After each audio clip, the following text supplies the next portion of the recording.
Good afternoon. Oh, we're live now? Yeah. Okay. Good You're muted, afternoon though. and You're welcome to the Progressive We're Caucus. muted. Yeah, it looks like we're muted. Oh. And that there's no video. Oh, okay. Let's see. Oh, it says there that we're on. Okay. Oh, it's just, That's my computer. That's, it's, Thank you okay. for figuring that out. I saw that. I just wanted to make sure people could hear us. Okay, so we are really here. Hi, it's the Progressive Caucus. It's noon on our noon caucus Tuesday, January 6th, first day of the 2026 biennium legislative session. We're just going to do quick introductions and discuss sort of what's on our mind right now, what we're thinking about in terms of either committee or other legislative work that we plan to focus on right out of the gate here this session. Why don't you go ahead, Representative Tomlinson? Sure, thanks. I'll finish. So I'm Representative Chloe Tomlinson. I serve on the House Transportation Committee. And so I'm going to focus in terms of my updates and talking about what I'm anticipating in my committee this session and some bills I have related to transportation. And then at a later time, maybe share a little bit about some other bills that I'm working on. But in the Transportation Committee, I think the big focus of our session is likely to be around T-fund revenues, which have been stagnant and not keeping up with inflation. This is causing a really big challenge in terms of being able to maintain kind of the core aspects of our transportation program, roads and bridges, et cetera, but also it's putting strain then on other key aspects of our transportation system, like our public transit budgets.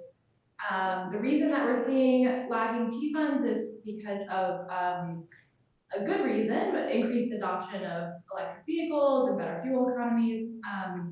At the same time, we need to find ways then to fill some of those gaps in what we're seeing in the gas and diesel tax and the purchase and use tax for motor vehicles, as well as DMV fees.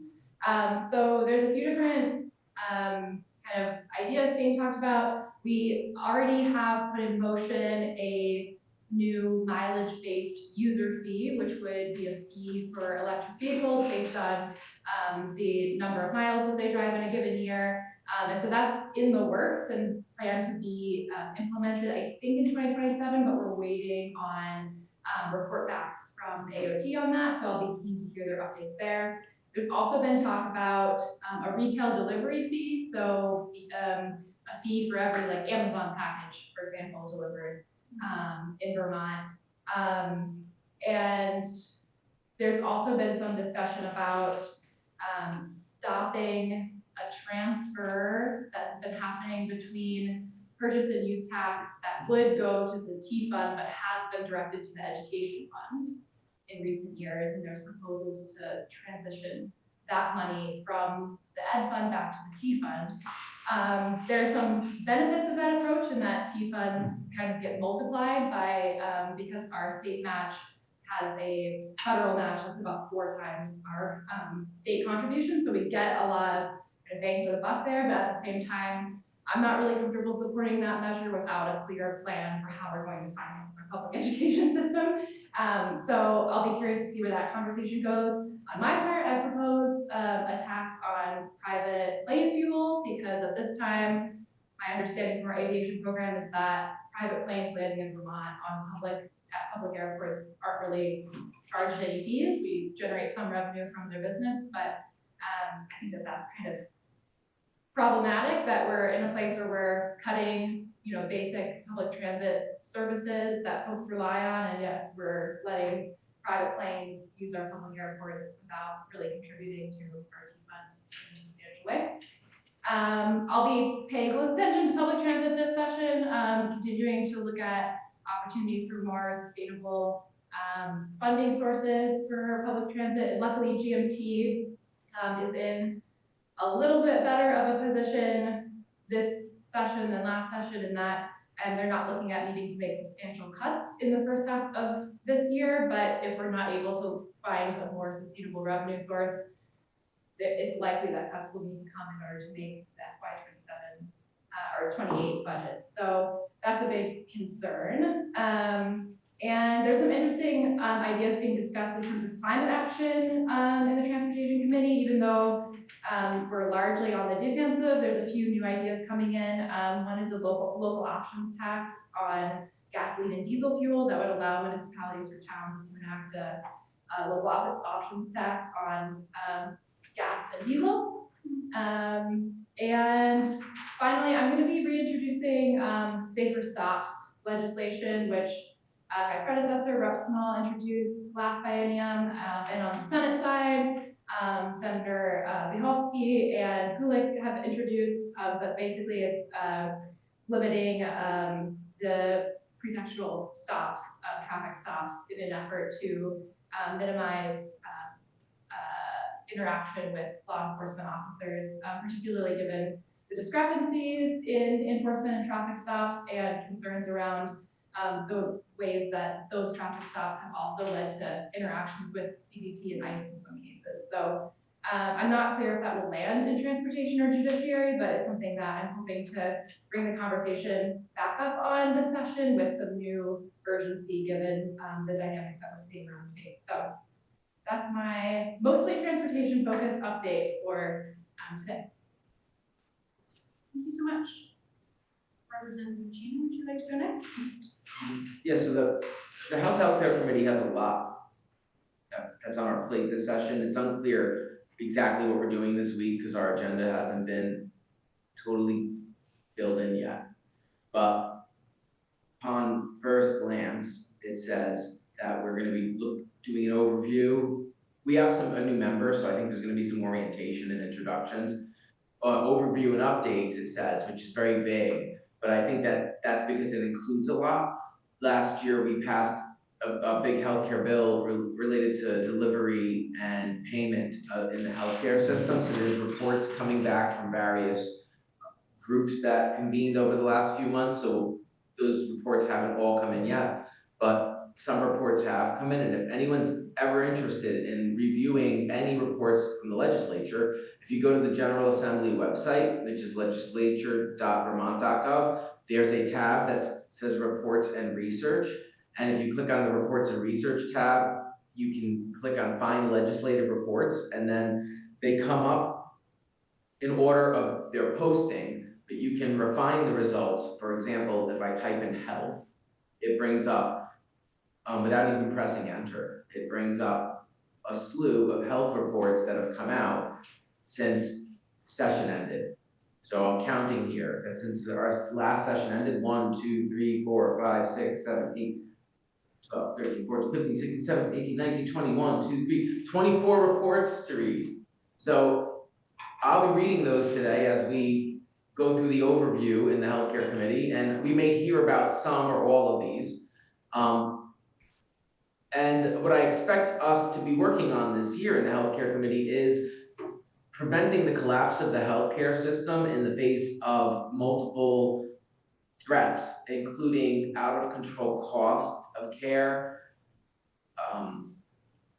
cuts in federal funding, changes to federal policy, which will restrict access to important care for Vermonters, especially reproductive care and gender affirming care is under threat. And I do also expect us to look at artificial intelligence and technology in healthcare. There's a lot of interest amongst healthcare committee members, and there is a bill that I'm working on related to artificial intelligence in the healthcare system, and it would implement a variety of protections that other states have already done. For example, preventing the use of AI in making the final decision for benefits, or preventing people from using mental health chat bots without human oversight, due to artificial intelligence actually coaching people on how to die by suicide recently when they asked it questions. And another one would prevent healthcare providers from using AI without disclosing to patients how they're using it. But I think the most important piece of the AI healthcare bill involves neurological rights. It would encode in Vermont statute a list of neurological rights.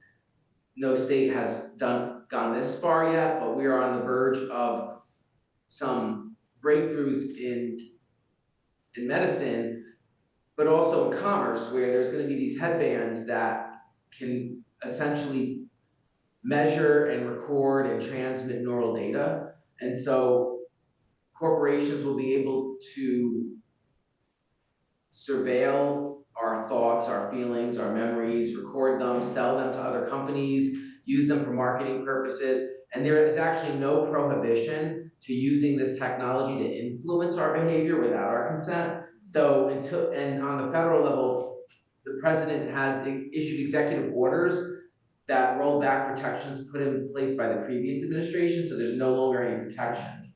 So I'm hoping that Vermont considers moving forward with guaranteeing neurological rights to people, and I'll read you what those rights are, and then maybe I'll hand it off to Kate.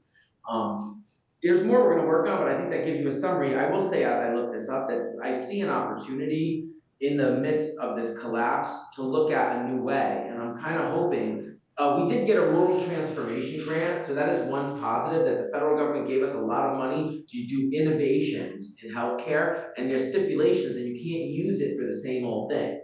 So I'm hoping that that allows a platform for us to talk about new ideas, one of which might be universal primary care, that in the face of a collapsing healthcare system, perhaps Vermont could use that money to establish a public good, even if it's just primary care for now.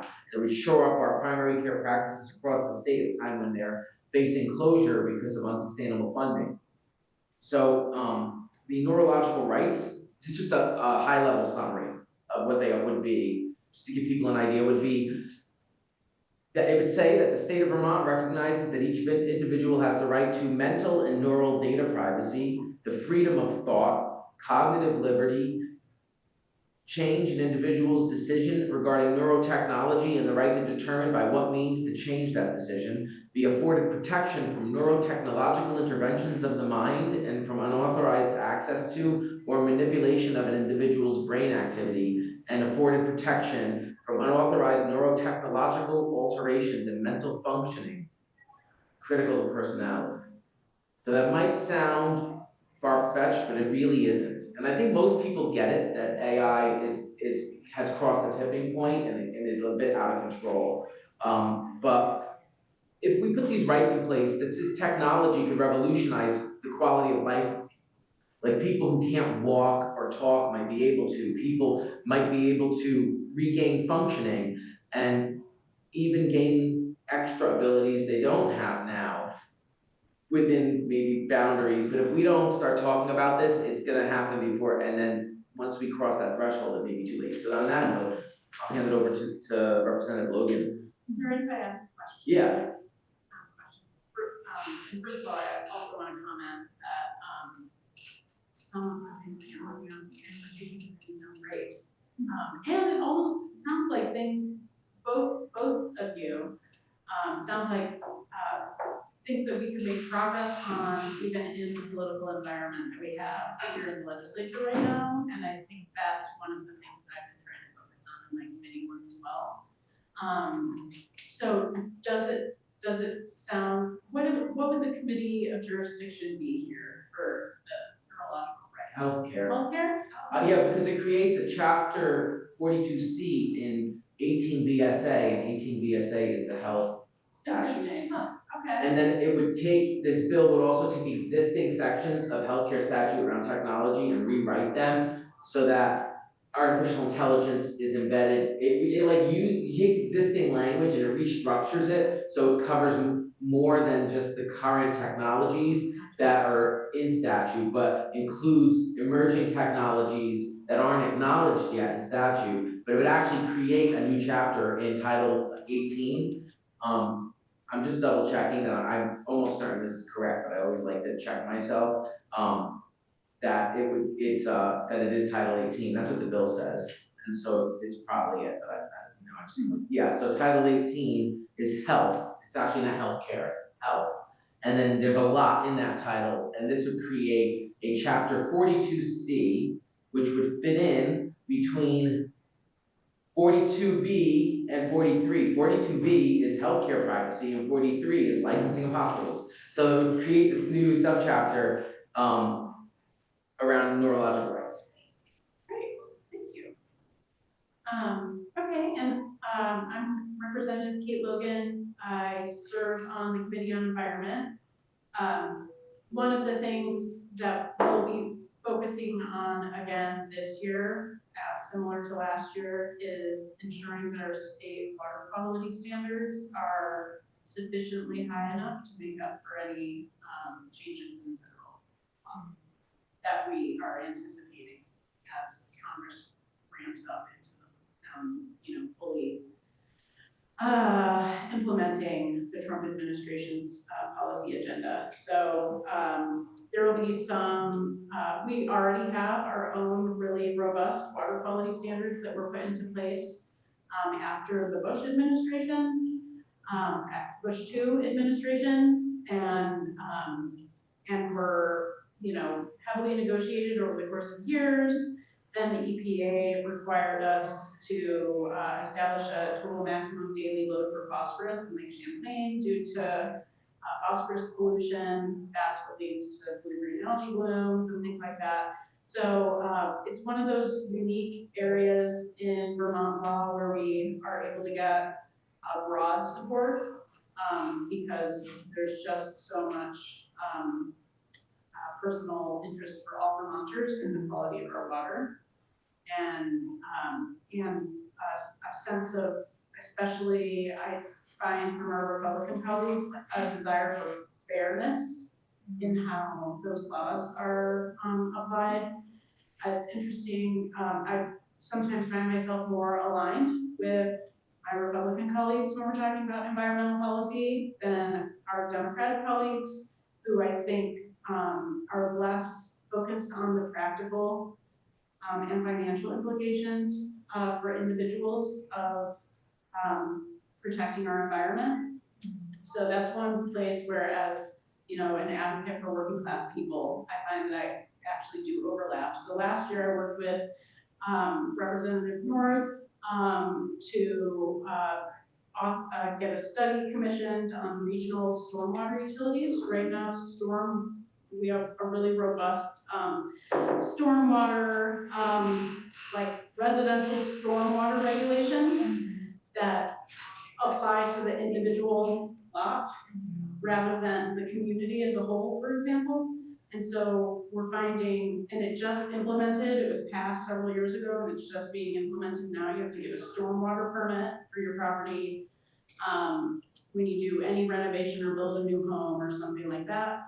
And there are retroactive requirements. So essentially the idea is that every Vermont residential property is required to manage its stormwater on its own property, which can be very expensive and doesn't always make sense.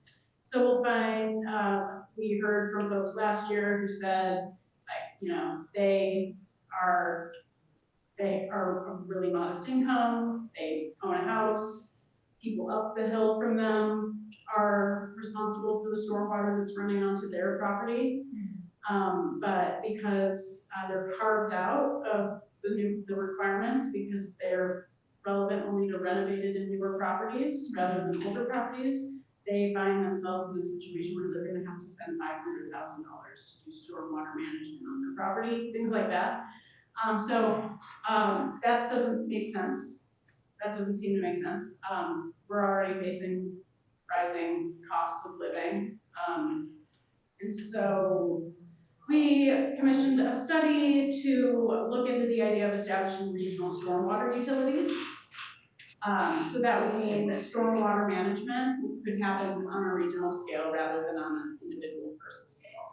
So, small thing, relatively small thing, but I think would make a significant difference. So I think we'll be talking about that. I think we'll also be continuing to talk about various pollutants in our water that, are contributing to poor water quality in Lake Champlain, and especially we're going to see water quality issues as we continue to have flooding. There will be more and more pollutants in water, and we need better approaches to managing water quality and fresh water. So that's, I think probably gonna be the focus in my committee. There's a strong push from housers to, from housing developers to do some more Act 250 permit reform work.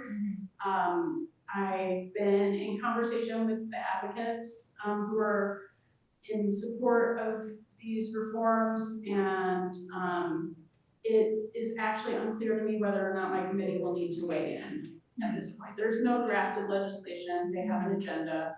Sounds to me like they're working to start this in Senate, on the Senate side, in economic development, I believe. I'm sure it would be Senator Himsdale who's kind of taking the lead there. I already started talking with my chair about being ready for that conversation when it happens. And some of the ideas, like I don't know if you recall the Act 250 reform that we've done, but it was establishing land use maps where tier 1A areas would be exempt from Act 250 because they have their own robust land use laws at the municipal level, so they can self-govern land use. Those maps are supposed to come online this year, and the proposal from housing developers is that we essentially allow, we liberate developers from having to go through local development review board processes for certain kinds of properties so that we can expedite the building of dense housing really, really quickly. I thought that was an interesting proposal. On the face of it, we all know we want more housing really quickly, but I started asking around the country with fellow like-minded legislators to ask if they've heard anything about these kinds of policies and what the implications might be, positive or negative. In some communities, this would work really well, and it would spur housing development. And you can imagine there are communities where there are some residents who don't want apartment buildings. And so a local development review board process would slow down the issuance of a local permit for building due to local development review criteria that are essentially NIMBYist. So this kind of legislation that they're advocating for would make that kind of NIMBY sort of, elimination of apartment buildings from certain sections of South Burlington, for example, Shelburne. These are all the examples that I've been given. But then in other areas of the country where there's a strong push from out-of-state private equity firms who are going in and buying up single-family homes and then redeveloping that property and turning it into rental property. This would also make it a lot easier for private equity to move into Vermont. And there's no way we can ban private equity from purchasing. Well, there are some bills in other states right now that are attempting to do some sort of like restrictions on private equity purchasing of homes, but I think that when the lawsuits eventually get through the entire process, I think they'll find that that's a violation of interstate commerce law, typical of this kind of, it's a federal policy issue, not a state policy issue, in my opinion, that kind of thing. But in this case, I think we're gonna, that would be something that we would need to pay attention to and try to provide some leadership on, is thinking through how we can appropriately limit that so it achieves what we do want, which is quickly building lots of affordable housing and saving the per unit cost of affordable housing development that's increased by lengthy permitting process times, and prevent private equity from coming into Vermont, especially in places like Winooski and Burlington and like the entire Chittenden County area, and even resort towns. So those are the kind of like the two things that I could see us working a lot this year on in committee. I feel good about the direction that the water quality work would go. I feel less good about the land use work. But I know that Amy, Chair Sheldon, is strongly opposed to like any further loosening of activity. Hi, come on in. Hi. Welcome. We have, We're live, just. yes, we are live. Sorry. Hello, world. You're welcome to join. Yeah, no, actually, we'll take a break right there. I was just talking about what we anticipate working on in the environment committee. And then I'm just gonna talk really quickly about a couple small things that I'm working on. But why don't you go ahead and introduce yourselves? Hello, I'm Rev Esme Cole of Hartford. I'm Kevin McCreal. I'm intern for. I'm Caleb Surprise. I'm interning for Esme Cole as well. Wonderful, thanks for joining us.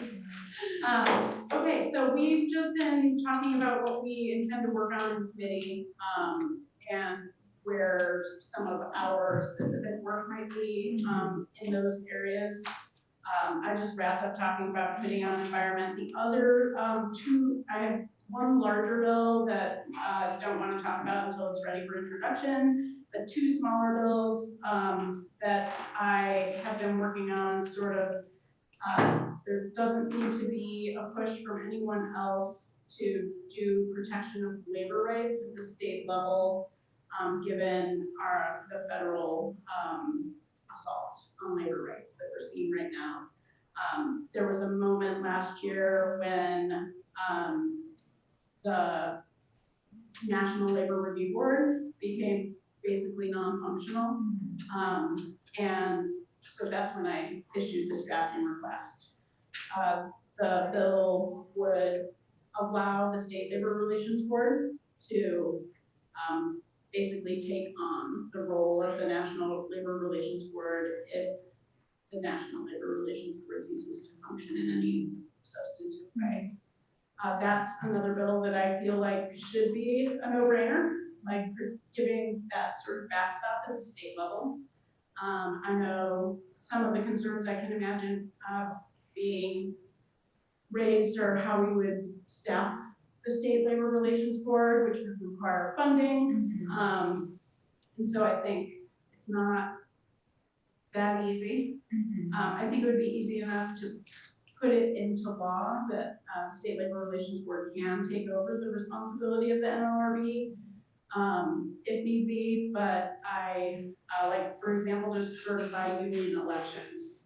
If you can't certify a union election because the NLRB isn't functioning, then we want our State Labor Relations Board to be able to certify a union election. Otherwise, we're going to be waiting decades after a successful union organizing drive for recognition by the nation. That's a really significant concern. I wonder, given the pressures this session and how there's likely to be so much pushback of any like new positions created, are there any ways to pull out those key functions that need to continue and somehow like assign them to an existing office as like a stopgap? I wonder. Well, we have a State Labor Relations Board already. But it can't, it has its own scope of work that isn't covered by the National Labor Relations Board, but we have no authorizing legislation that would allow them to do anything that's covered under the NLRA in the event that it is repealed, scaled back, or the NLRB is unable to function for any reason. Right, so this actually wouldn't require no, it wouldn't require a new body. Right. But if their workload increased, then they would require more staff. That's, I imagine, the excuse that might be given for not putting this into law at this point. I think that's a question for another day, though. I believe, I don't anticipate the NLRA, the National Labor Relations Act, being repealed in 2026.